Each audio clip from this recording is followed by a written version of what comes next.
Ladies and gentsies, you hear me? You hear the squeak of the chair?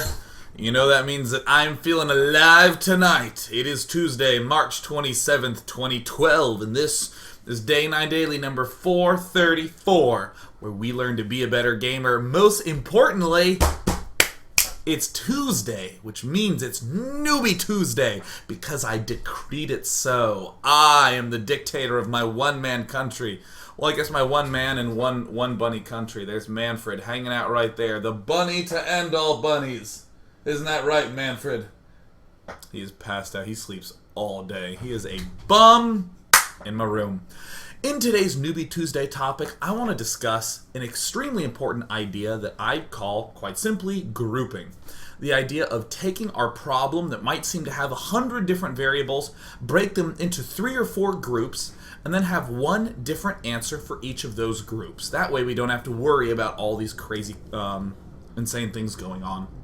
Before we go into the Newbie Tuesday topic of today, I wanted to note that all of you should go to the following YouTube channel, youtube.com/geek and sundry. Let me see if I can go there. Geek and Sundry. Yes, I'm actually going to show it on screen. Let me just pause. Yeah, Geek and Sundry. If you just go to this, I would appreciate if you hit that subscribe button right there. This one right hither.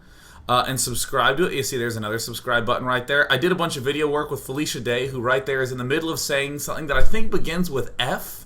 I think F is the thing that it begins with. But I also played a board game with Will Wheaton and Grant Imahara and Jenna Bush. And that will be out April 2nd, which is a week from yesterday. So please subscribe. Plus, Felicia's awesome. She's like really, really, really awesome and nice and pleasant and funny. And if you'd subscribe, the only request I have is that you include the comment, Day 9 made me do it. That's it. That's it.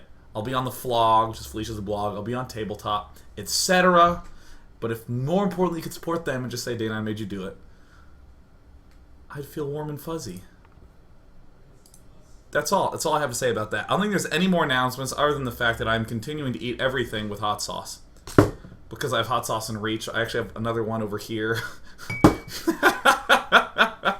And I got eggs at the store today. So when I wake up tomorrow and make myself some scrambled eggs, it will be scrambled eggs with hot sauce. They're just the sort of vehicle to have hot sauce distributed among a bunch of generally bland food.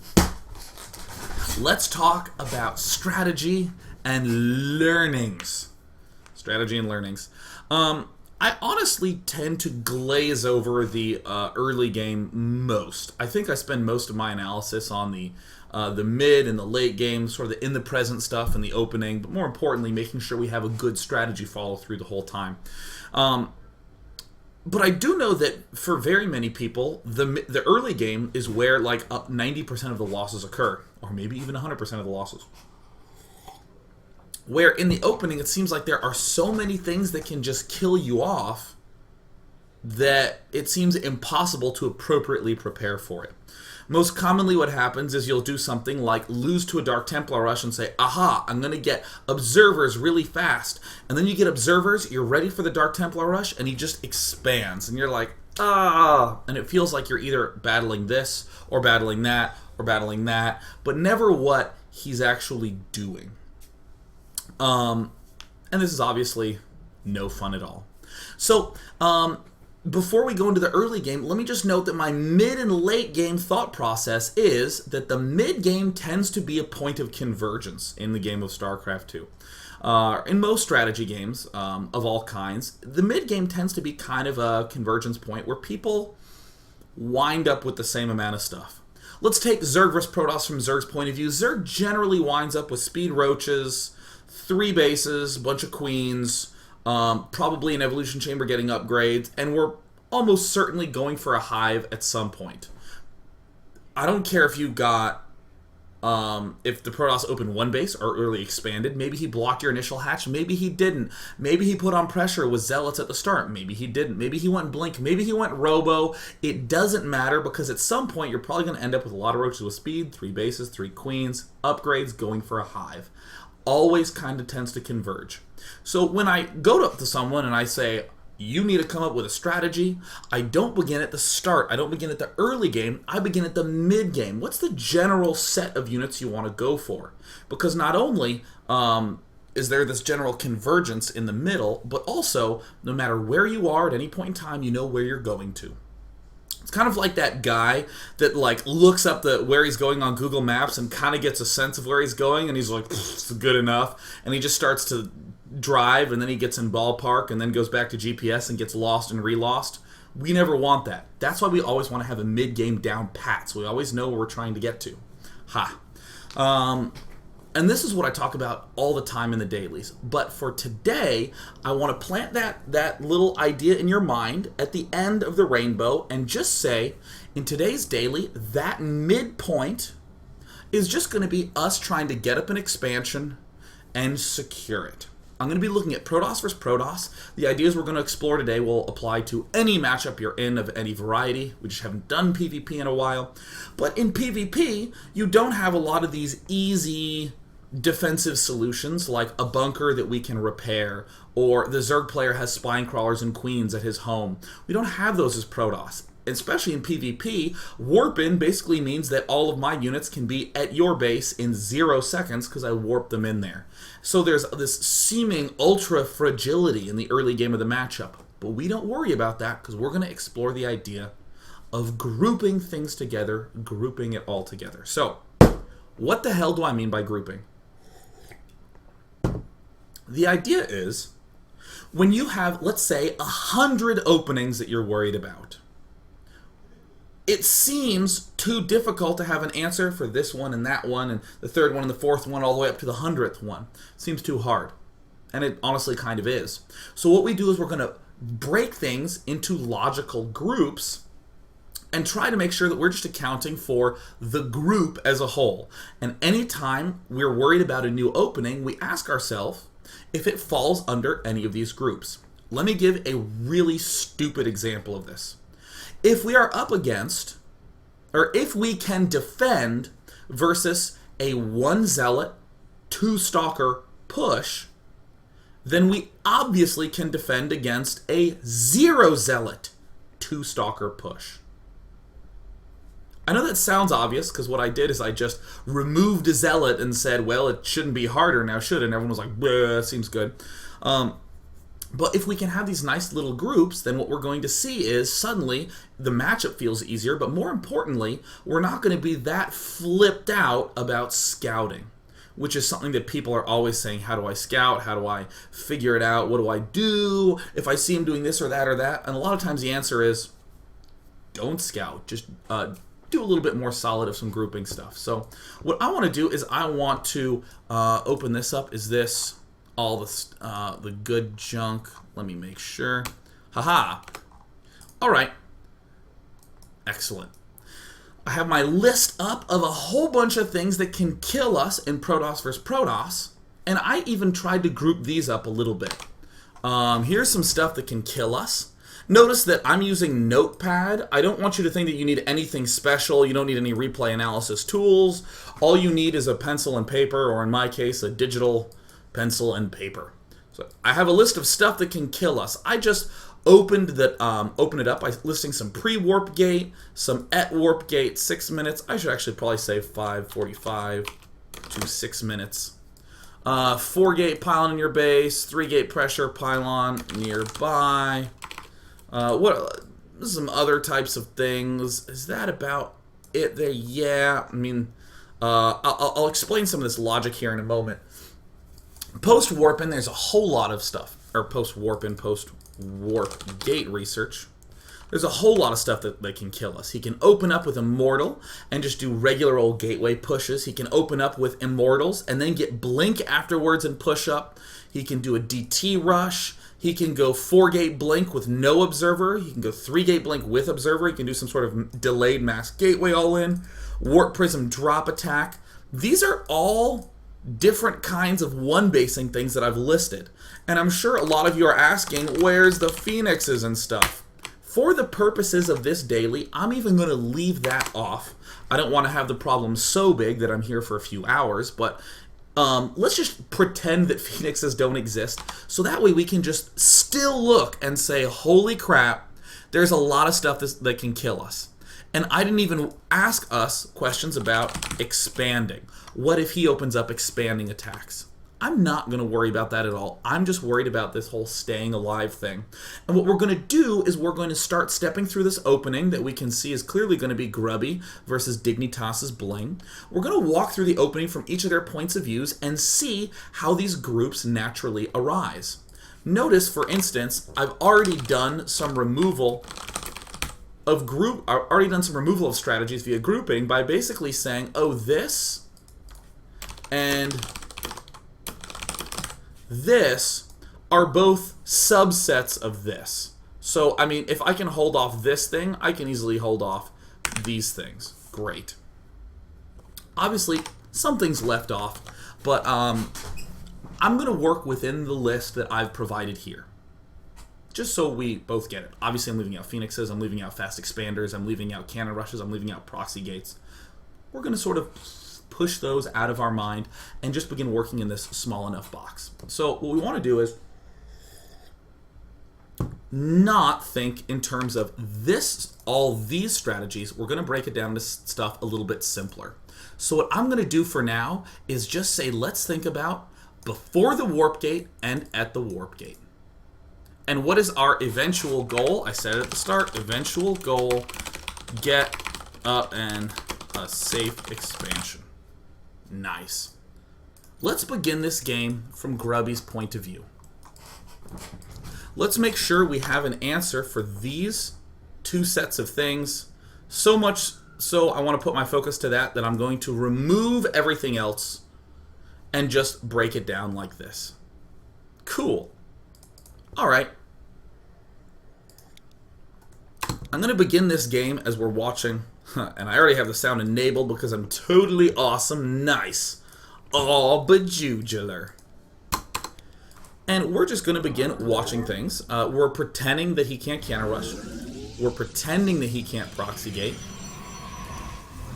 And we're going to see a variety of things pop up into play at the start of the game that will allow us to just turn things into groups. Now, one thing I want to note right now, you are going to group things based upon how your strategy deals with it. So let me, do I have a really easy example for that?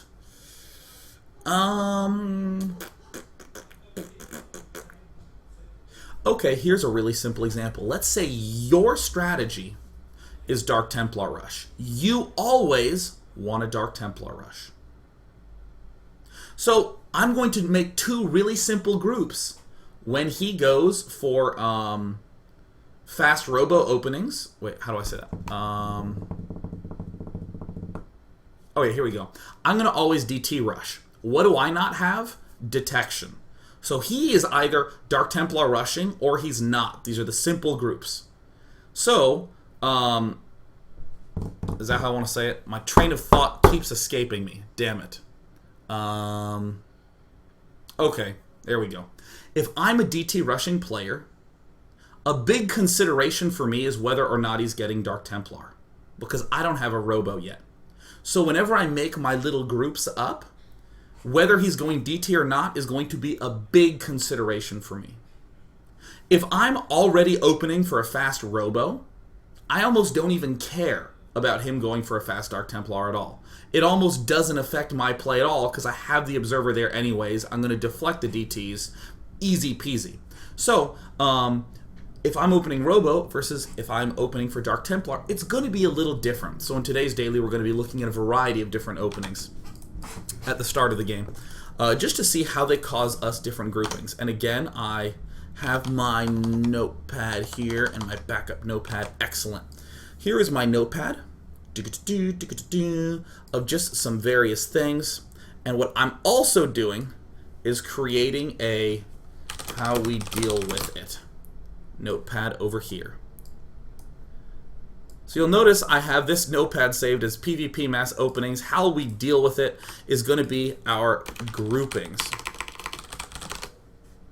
Excellent. Let's go ahead and pop into this very easily. Okay, so let's see what Grubby does. He's going to go ahead and get some fast probes out. He's going to open 12 gate, 14 assimilator. I'm not as worried about the ultra specifics of the build. I'm more worried about the list of his possible strategies that he could possibly be doing in the early game. Okay, great. So we see a little bit of scouting of our own base. Cool, a little bit of scouting over here. This actually... in essence, this will help us deal with proxies and cannon rushes, but we don't care about that for the purposes of this single good old game. So interestingly, Grubby is going for a fast assimilator. Why would he be doing that? I don't know. Maybe he's going DT later, maybe he's going Robo later. We're tunnel visioning. We're still asking ourselves the question of how do we deal with this highlighted list? This highlighted list of pre-warp gate pressure and right when he gets his warp gate research done pressure. So it looks like already we're building a zealot. Ooh, before our cybernetics core gets done. Putting 3 into gas quite quickly. We're chrono boosting this here. And here we are getting a zealot out. We see a little bit of pressure here. I'm actually ignoring a lot of what we saw going down in the base, as it's not going to be that indicative for us as to what he could be doing. We incidentally see a fast robo opening here from Grubby. And it's at this point in time that we can really see how Grubby is going to be dealing with a lot of different things. So let's come over here, how we deal with it grouping. The first case is if we go for fast robo. So, how do we deal with the pre-warp gate stuff? Well, it looks like, well, the pre-warp gate things is 1 zealot, 2 stalker push. Well, you know what? I'm actually going to go 1 zealot, 1 stalker myself. That's kind of how I'm going to deal with this. And if he brings a second stalker, well, that's okay. I have a sentry here for my early aggression. I have a sentry there to just throw down a force field if need be. So I'm going to label this as to deal with this strategy. I'm going to label this strategy as strategy A. To deal with strategy A. Excellent. I have this stuff listed.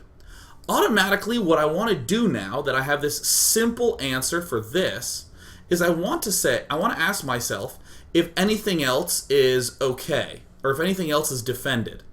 Well, incidentally, this is going to be really easy to deal with if I end up doing this whole opening.